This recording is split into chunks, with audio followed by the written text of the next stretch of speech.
суде бо шумо Марҷона Шарипова.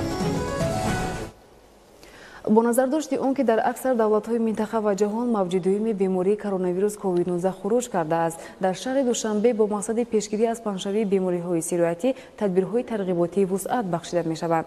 идомаи мавзӯъ дар гузориши ҳамкорони мо.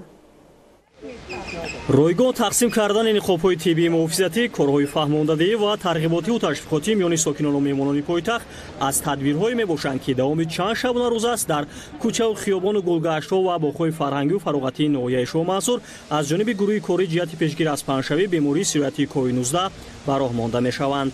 баҳри пешгирӣ аз паҳншавии мавҷи дуюми бемории сироятии COVID-19 мақомоти иҷроияи ҳокимияти давлатии шаҳри Душанбе зимни ҷаласаҳо таъкид менамоянд ки гурӯҳҳои корӣ дар ҳудуди ноҳияҳои пойтахт пайваста бояд корҳои фаҳмондадиро тақвият бахшанд ва ҷиҳати коҳиш додани бемориҳои сироятӣ алалхусус коронавирус чораҳои пешгириро ҷоннок намоянд.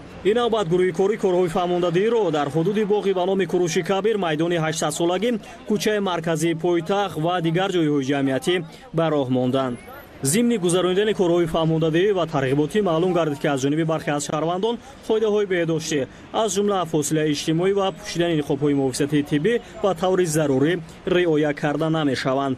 ҳолон ки ҳукумати мамлакат ва ситоди ҷумҳуриявӣ оид ба пешгирӣ аз паҳншавии бемории сироятии COVID-19 пайваста таъкид менамояд ки ҳангоми аз хона баромадан пӯшидани ниқоби муҳофизатии тиббиро фаромӯш накунанд ва дар ин робита саломатии худу атрофиёнро дар хатар нагузоранд. ҳангоми наворбардорӣ бештар ҷавононе ба мушоҳида мерасиданд ки дар кӯчаву хиёбонҳо ва боғҳои фарҳангиву фароғатии пойтахт бе пӯшидани ниқоби тиббии муҳофизатӣ гашту гузор мекарданд. бархе аз нафарони дигар ки ниқоби тиббии муҳофизатӣ надоштанд аз чашми дурбини наворбардор кӯшиш мекарданд ки худро дур нишон диҳанд. чораҳои мазкур ва корҳои фаҳмондадӣ на ба хотири худнамоӣ, балки пеш аз ҳама баҳри пешгирӣ аз паҳншавии бемории сироятии COVID-19 ва ҳифзи саломатии ҷомеа гузаронида мешавад. меваҳои тару тоза ва хушккунанда дар ҷиҳати суғд аз имконияти калони содиротӣ маҳсуб меёбанд. дар муаррифӣ ва содироти мева соҳибкорони ноҳияи Ашт саҳми арзанда доранд. ширкати Зардоло ва компанияи ноҳия доираи ҳамкориҳои истеҳсолию тиҷоратиро бо шарикони хориҷӣ васеъ менамоянд. Равзали Раҳмон ва Илёси Бобоҷон гузориш медиҳанд. боғҳои зардолу, себу гелос, хуч ва меваҳои шаҳватбору хушсифат таркиби табиию аз дигоҳи экологии тозаи ноҳияи Ашти вилояти Суғд манбаи калони содиротӣ дар шакли тару тоза ва хушкконида мебошанд. барои афзун намудани ҳаҷми содироти мева, муаррифии онҳо дар бозори ҷаҳонӣ пешниҳод бо тарзи ҷолибу мутобиқ ба стандартҳо ва бозоромӯзию ба роҳ мондани ҳамкориҳо бо ширкату тоҷирони давлатҳои хориҷӣ нақши асосӣ доранд. дар ноҳияи Ашт чанд сол қабл бо иқдоми соҳибкори ватанӣ Пӯлод Ашуров ва саҳми 7 хоҷагии дехонӣ бо мақсади истеҳсол, коркард, бандубаст ва содироти зардолу ва дигар меваҷот ҷамъияти саҳомии Зардолу ва компания таъсис ёфта ҳоло содиркунандаи асосии мева маҳсуб меёбад. ин ширкати ватанӣ бо беш аз 15 ширкатҳои тиҷоратии давлатҳои хориҷӣ ба коркард, бандубаст ва содирот ҳамкории қавӣ дорад ва доираи шарикиро бо тоҷирони давлатҳои хориҷӣ васеъ мекунад. бо мусоидати агентии содироти назди ҳукумати ҷумҳурии Тоҷикистон, гурӯҳи тоҷирони давлатҳои хориҷӣ бо фаъолияти боғдорӣ, коркарду бандубасти зардолу дигар меваҷоти ширкат шинос шуданд. бисёр ба меваҳои натуралии мо таваҷҷӯҳи зиёд дар давлатҳои хориҷӣ зиёд шуда истодааст. бозори нав аз худ кардани мо барои меваи таритози тоҷик ин ватани худамонро бо як давлати дигар маърифӣ кардан аст. гуфтӣ истоданд ки ин меваҳои мо якин бор дидем. ин хел маззакати сифат кати хурдӣ истодан гӯем ки ин зардолӣ дар болои дарахт қоқ шудагӣ аст. ҳайронанд ки чӣ хел дар зардолӣ дар болои дарахт қоқ мешавад. барои чи баъди пухтан намерезад. барои ки ин зардолӣ боди ҳавои Тоҷикистон мутобиқ аст барои зардолӣ парвариш кардан. ширкати Зардолу ва компания соли равон ҳаҷми содироти зардолуи тару тозаро нисбат ба соли гузашта як баробар зиёд карда беш аз 1,5 тонна зардолуро ба 5 ширкати хориҷӣ содирот намуд. меваи тару тоза дар корхонаи коркарду бандубаст бо истифодаи хати технологии аврупоӣ насли 5 футера коркард ва дар қутиҳои аз 900 грамма то 7 килограммӣ ба таври стандартӣ бандубаст карда мешавад. ҷорӣ намудани ин технология аз омилҳои асосӣ ба ҳаҷми зиёд харидорӣ шудани меваи тару тоза аст. ҳоло дар ширкати Зардолу ва компания тарзу усули дар шакли тару тоза ях карда нигаҳ доштани меваро ҷорӣ менамоянд.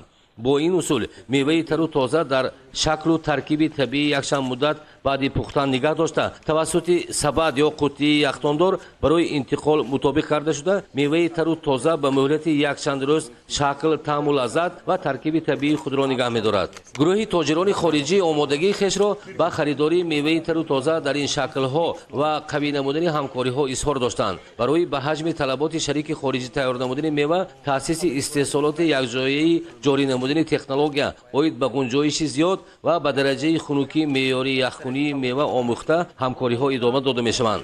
доираҳои тиҷоратӣ ба сифати меваи хушконида ҳаштаг меваҳои хушки омехта мағзи донаки мева ва банду басти меваи хушконида дар шаклу тарзи ҷолибу хоса таваҷҷӯҳи беандоза намуданд. барои хона намудани талаботи тоҷирони хориҷӣ мо технологияи навтаринро ҷорӣ карда истодем. хушконида банду басти ҷолиб карда пешниҳод кунем. соҳибкорони хориҷӣ дархост намуданд ки ширкати зардолу ва компания ҳар моҳ накам аз 50 тонна ин гуна меваҳои хушконидаро интиқол диҳад. роҳу усулҳои содиротӣ дар ҷараёни ҳамкорӣ мувофиқа карда мешаванд. дар асоси ин талабот ва дар маҷмӯи талаботи бозори беруна соҳибкори тоҷик коргоҳи дигар коргоҳи коркарду банду басти меваи хушкро таъсис медиҳад. ҳоло дар хориҷи кишвар корхонаи якҷояи коркарду банду басти меваи хушки истеҳсоли тоҷикистон миёни соҳибкорони берунӣ ва ширкати зардолу ва компания амал мекунад. маҳсулоти корхона аз мева дар якчанд намоишгоҳҳои минтақавию ҷаҳонӣ ҳамчун маҳсулоти беҳтарин шинохта ва соҳиби ҷоизаҳо гардидааст. равзали раҳмон, Илёс Бобоҷон, вилояти Суғ барои барномаи Ахбор. дар ҷамоати деҳоти Рарзи ноҳияи Айнӣ 5 хуҷагии деҳқонии коллективӣ ва 116 хуҷагии деҳқонии инфиродӣ амал менамояд. хуҷагидорон дар заминҳои худ ба корҳои саҳро машғул буда дар ғанӣ гардидани бозори истеъмолӣ саҳм мегузоранд. гузориши Фарҳоди Раҳмат аз ноҳияи Айнӣ. дар ҷамоати деҳоти Рарзи ноҳияи Айнӣ 5 хуҷагии деҳқонии коллективӣ ва 116 адад хуҷагии деҳқонии инфиродӣ амал менамояд. ба ӯҳдаи хуҷагиҳои деҳқонии деҳотӣ мазкур 528 гектар замини обӣ вогузор карда шудааст ки аз ин шумора 332 гектараш замини корам ва 168 гектарашро бошад боғоти себу зардолу ташкил медиҳад. ман имрӯз саҳмдорон аз ҳар як гектар қариб 350-400 пенсия ҳосил гирифта шуда. дар хуҷагии деҳқонии коллективӣ Рарз бошад 48 адад хуҷагиҳои инфиродӣ амал мекунад. майдони умумии хуҷагӣ 75 гектарро ташкил медиҳад ки аз ин 46 гектар корам ва 29 гектар боғ мебошад. то ин рӯза зиёда аз 100 тонн ҳосил равона кардем ба шаҳрҳои Душанбе, Хуҷанд. сибқи дурнамо ҳосилноки хуб зиёда аз 600 центнер ҳосил гирифтааст. натиҷаҳои мусбати фаъолият дар бахши истифодаи мақсадноки замин аст ки солтосол ҳавасмандӣ барои рушд бахшидани соҳаи кишоварзӣ меафзояду хуҷагидорон ва оилаҳои алоҳида заминҳои дар ихтиёр доштаашонро самаранок истифода менамоянд. имсол ҳосили картошка нисбат ба соли гузашта хело хубтар мебошад, зеро ки мо бо мутахассисони ин соҳа ки равобит дорем, аз ҳамин сабаб ҳосил нақсар. самаранок истифода бурдани замин, истифода аз тухмиҳои серҳосил, зиёд намудани истеҳсоли маҳсулот аз нақшаҳои аслии хуҷагидорони ноҳия маҳсуб меёбанд ки майдони кишт васеъ гардида аҳолӣ бо маводи ғизоӣ таъмин мегардад. албатта дар баробари хуҷагиҳои деҳқонӣ ва инфиродиву коллективӣ дар таъмини аҳолӣ бо маҳсулоти тару тоза ва инчунин саҳмгузорӣ дар фаровонии бозори истеъмолӣ нақши сокинон ки дар заминҳои назиҳавлигии худ пайи кишту коранд назаррас мебошад. масалан сокини деҳаи Рарз Шоҳрӯз Тошбеков ба ҷавонии худ нигоҳ накарда бо ҳамсараш тибқи тавсияи деҳқонони таҷрибадор ва бо истифода аз малакаи хеш 101 замини назиҳавлигиашро оқилона истифода менамояд. дар ҳамин замин мо ҳозир помидор, бодаринг, нахуд, лубиё, пиёз, лаблабу, мош, тарбуз, харбуз сол гузашта барои таҷриба кардагӣ будам нақс шуд. имсол зиёд кардам ки ман ҳозир хеле ки дидатон тарбуз, харбуз беҳад нақс шудагӣ. дар як ҷӯйик помидор мо ҳам помидор мешунем, ҳам ҷувори макка барои дун. хеле ки ҷаноб оли гуфтанд хуҷанд дидагӣ будан, ами дуюм сол аст ман кардосам. ҳозир ҳар як мебинем мо то 4 та дун метиҳад. ки ҳамин дуни помидор 10 халта ман дуни ҷуворӣ мегирам. 4 тонн ман ҳамин 6 ҷӯяка қариб 4 тонн ҳар сол ман помидори барои фурӯш худи маркази ноҳиӣ бурд мефурӯшем.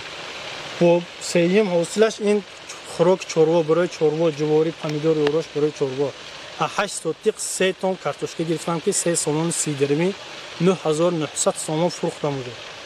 дар пули ҳаваи ман 2 ساله وی میگرفتم خوراکه میگرفتم که قریب 15 خلطه آرد شد 5 خلطه برنج شد 5 خلطه شکر شد 6 فلک روغن گرفتم با مایده چایده قند و دیگر چیزا قریب 2 ساله گفت جناب حاصل ذخیره کنید ذخیره کردیم یک 8 سوتق زمینه که هیچ کارتوشکارگی بودم ما سهامداران خوجگی‌های دهقانی کارتوشک جمع آورده را از سر زمین به خریداران که از دیگر شهر و نواحی مملکت آمدند میفروشند. در خوجگی دهقانی کمرغ ناحیه عینی 615 هکتار زمین چراگاه موجود است که در 20 هکتار زمین کورمی آبی 8 هکتار کارتوشکا 5 هکتار گندم 2 هکتار علفی بیده 4.5 هکتار بوغوت موجود میباشد. برای آبیاری نمودن زمین‌های دشتی کمرغ سهامداران اعضایان خوجگی از حساب پسندازهای خوجگی در مسافه بیش از 6000 متر با قطر قطرش 150 میلیمتر خط آب آوردند که عین حال با آوردن خط آب سال روان امکان پیدا شد که بیش از 25 هکتار زمین بیکار خوابیده که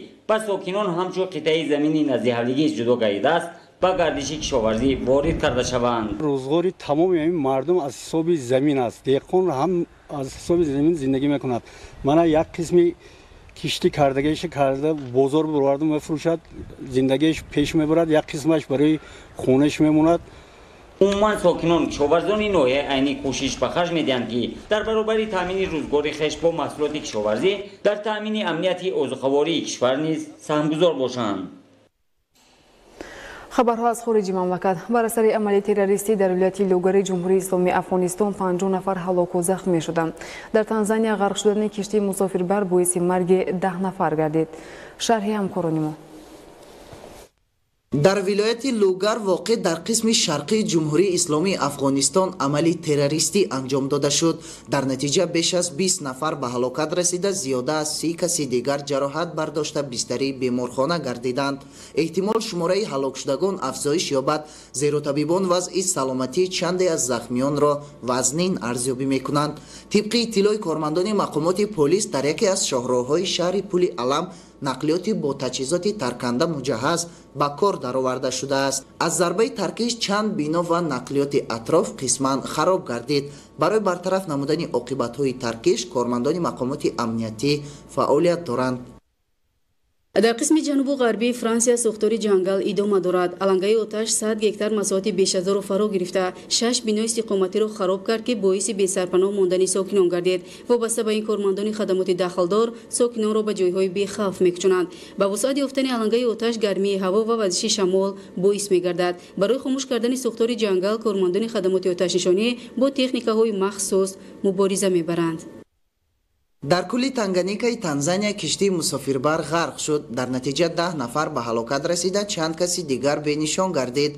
با کارمندان خدمات داخلدار میسر گردید که 87 مسافر را نجات دهند. هنگام غرق شدن کشتی در داخل آن بیش از 100 نفر قرار داشتند. کارمندان خدمات نجات دهی بینشان گشتگان را جستجو دارند. طبق اطلاع پیشکی سبب غرق شدن کشتی مسافربر به عمل آمدن طوفان و بلند شدن موجهای کل ارزیابی میگردد. در شهر سنت لوئیس شتات میسوری شتات‌های متحده آمریکا تیرپارانی به عمل آمد. در پی حادثه 3 نفر به هلاکت رسیده یک کسی دیگر مجروح گردید. موافق معلومات کارمندان مقامات پلیس لو به دست نامعلوم در یک از خیابان‌های قسم شمالی شهر سنت لوئیس جانب آدمان آتش گشوده سپس فرار نموده است. کارمندان ساختارهای قدرتی سلاح به دست را جستجو دارند. شماره هلاک شدگان بر اثر بارشات و آبخیزی در بنگلادش به 100 نفر رسیده 10 کسی دیگر جراحت برداشت. دوامی چند روز است که در منطقه های گوناگون بنگلادش بارشات شدید قطع نمیگردد. بر اثر آفت طبیعی صدها بینای استقامتی زیر آب ماند. کارمندان خدمات داخلدار از منطقه های زیر آبخیزی قرار داشته ساکنان را به جایهای بی‌خوف می‌کشانند. همزمان صدها نفر مجبور شدند که منزل های استقامتیشان را ترک نموده به جایهای امن کوچ بندند. آبخیزی ها بینای استقامتی را خراب کرد. برخی از منطقه های بنگلادش به دریا تبدیل یافته حرکت نقلیات در راه ها غیر امکان گردید. دوام چند روز می شود که اهالی منطقه های گوناگون از استفاده برق محرومند. بارشات شدید حاصل صدها هکتار زمین کشاورزی را نابود کرده به خوجگیداران ضرر جدی رساند. برای برطرف کردن عاقبت های بارشات و آبخیزی کارمندان خدمات داخلدار فعالیت دارند. در یکی از مغازه‌های مضافات خینان جمهوری خلقی خیتای سوختار سر زد. در نجف 5 نفر به هلاکت رسید، چند کسی دیگر جراحت برداشت. طبق اطلاع رسانه‌های خبری محلی سوختار در مدت کوتاه مساحت زیادی مغازه را فرا گرفته و بیناهای اطراف نزدیک می‌شود. برای خاموش نمودن علنگه آتش کارمندان مقامات آتش نشانی ساعت‌ها مبارزه بردند. سبب به عمل آمدن سوختار معین نیست. ادامه اخبار. با استقبال جشن 30 سالگی استقلالیت دولتی جمهوری تاجیکستان در ناحیه تیمورملیک بنیاد بیش از 270 انشاءات گوناگون به نقشه گرفته شده است. تنها در جوات دهاتی کانگورتی ناحیه نزدیک به 40 انشاءات بنیاد کرده می شود. گزارش همکاران ما از ناحیه تیمورملیک. به همین ترتیب در درآمدگاه جماعت دهاتی کانگورت بنیاد و ساختمان بازار زمانوی برای فروش محصولات گوناگون جریان دارد. بخشیده به 30 سالگی استقلالیت دولتی جمهوری تاجیکستان در جماعت دهاتی کانگورت از 39 نقشه چاره‌بینی ترتیب داده شده است که تا امروز 12 تای آن به استفاده داده شده است. در 25 تای دیگر کارهای آبادانی سازندگی ادامه دارد. در جماعت دهاتی کانگورت به غیر از انشاءات‌های نقشه‌ای باز انشاءات‌های علاوگی نیز وجود دارد که در آن کارهای آبادانی سازندگی و بنیادکاری ادامه دارد. با دستگیری به واسطه حکومت جمهوری تاجیکستان به استقبال صحنه‌های بزرگ و تاریخی در مرکز جماعت کالج طبی قامت افروخته است که در عرفه جشن‌های قریب الوقوع مورد بهره برداری قرار خواهد گرفت. همین گونه طوری معلوم شد در حدود جماعت دهاتی کانگورت ناحیه تیمورملیک بنیاد 40 انشاءات گوناگون به نقشه گرفته شده است. در قطار انشاءات معیشی خدمترسانی همزمان ساختمان کاخ فرهنگ با شدت ادامه دارد. کاخ فرهنگی به نام حاجی حسین کانگورتی برای 500 نفر تماشابین پیش بینی گردیده است. بهترین ساختمانچیان از روی لایحه معاصر انشاءات فرهنگی را بنیاد می‌کنند تا سالیان زیاد در خدمت اهالی قرار داشته باشد. در آبادانی جماعت دهاتی کانگورت ناحیه تیمورملیک صاحبکاران وطنی و به واسطه فرزندان با ننگ و ناموس این دیار در زمینه دستور و هدایت‌های حکومت مملکت زحمت می‌کشند. بینای 8 شونه استقامتی از 45 حجره عبارت بوده از بلندترین انشاءات حدود ناحیه تیمورملیک دانسته می شود. در مرکز ناحیه نیز بنیاد میدانچه‌های ورزشی، مهمانخانه، مرکزهای طبی، گلگشت زمانوی، کتابخانه، صنفخانه‌های علاوگی، کارخانه کارکرد شیر، کارگاه دوزندگی، ساختمان پل‌ها، چراغانکنی کوچه‌ها، کشیدن خط آبی نوشاکی در نظر داشته شده است که تا استقبال 30 سالگی استقلالیت دولتی جمهوری تاجیکستان به سامان رسانیده می‌شود. در جماعت دهاتی تنوبچی کارهای سازندگی آبادانی و بنیادکاری رفته ایستاده است. از آن جمله با دستگیری صاحبکاران وطنی و شخصان سخاوتمند و حشرهای دستجمعانه در جماعت زیاده از 39 انشاءات خرد و کلان ساخته شده ایستادند. چقدر شما دیده ایستادند حالا در نوارو از صاحبکاران وطنی کوچه‌های دهه را و محله‌ها را اسفالت پوش کرده ایستادند. احتیاجات مؤسسه‌های تعلیمی ناحیه لخش با دوره تیرماه زمستانی سال‌های 2020-2021 قریب 600 تن انگشت را تشکیل می‌دهد. از حال پورا آماده نمودن مؤسسه‌های تعلیمی ناحیه که در قیاس با دیگر ناحیه‌های مملکت سرد است، مسئولیت جدی را طلب می‌کند. شرح بیشتری موضوع در تهیه نوردین قربان و بحرالدین اسمانیدین. در ناحیه لخش 61 مؤسسه تعلیمی 6 مؤسسه تا مکتبی موجود است که عین حال تدبیرهای آمادگی به دوره تیرماه و زمستان سالهای 2020-2021 در سطح ضروری به راه مانده شده است. در ناحیه لخش جهت آماده نمودن ساحه‌های خواجگی خلق ناحیه به زمستان گذرانی و اجرای سریوقتی قرار حکومت جمهوری تاجیکستان درباره سریوقت آماده نمودن ساحه‌های اقتصادیات و اجتماعیات جمهوری برای فعالیت منتظم و ثمره‌بخش در دوره تیرماه و زمستان سالهای 2020-2021 تدبیرهای مهم و سریوقتی اندیشیده می شود. تا امروز کارهای تعمیر داخلی صنفخانه‌ها به انجام رسانده شده، بنای مؤسسه‌های تعلیمی برای سال نو خوانش آماده کرده شده‌اند. این امکانیت فراهم می‌آورد که خوانندگان سال نو خوانش را در صنفخانه‌های تازه استقبال گیرند. جهت تامین خوانندگان مؤسسه‌های تحصیلات عمومی ناحیه با جای نشست، امروز در نزد مؤسسه تحصیلات عمومی رقم 24 صنفخانه‌های علاوگی و در نزد مؤسسه تحصیلات عمومی رقم 9 بینای 38 تعلیمی و در نزد مؤسسه تحصیلات عمومی رقم 32 طلال ورزشی با مرام ادامه داشته در عرفه سال تحصیلی نو و استفاده داده می شوند. طبق اطلاع مسئولان شعبه معارف ناحیه لخش تا امروز در دایره آماده‌سازی مؤسسه‌های تعلیمی کارهای رنگ و بارکنی شیشه‌بندی تیره‌ها به انجام رسانده شده است. تا امروز در حجم بیشتر از 300 متر مربع شیشه‌بندی تیره‌های صنفخانه‌ها اجرا گردیده‌اند. در ناحیه لخش شماره خوانندگان قریب به 13000 نفر رسیده است که باید خوانندگان در شرایط مناسب به تحصیل فرا گرفته شوند. اجرای سریع کارهای تعمیر صنفخانه‌ها و در مجموع تیزانیدن تدبیرهای آماده‌سازی ساحه‌های اقتصادیات و اجتماعیات ناحیه خصوصا معارف امکانیت فراهم می‌سازد که روند تعلیم در دوره تیرماه و زمستان به مشکلی صورت گیرد. نوریدین قربان، بهرالدین اسماعیل‌دین، فیروزی موسی از ناحیه لخش برای برنامه اخبار. بینندگان گرامی، نشر نوبتی برنامه اطلاعاتی اخبار خاتمه می‌یابد. خیر، سلامت باشید.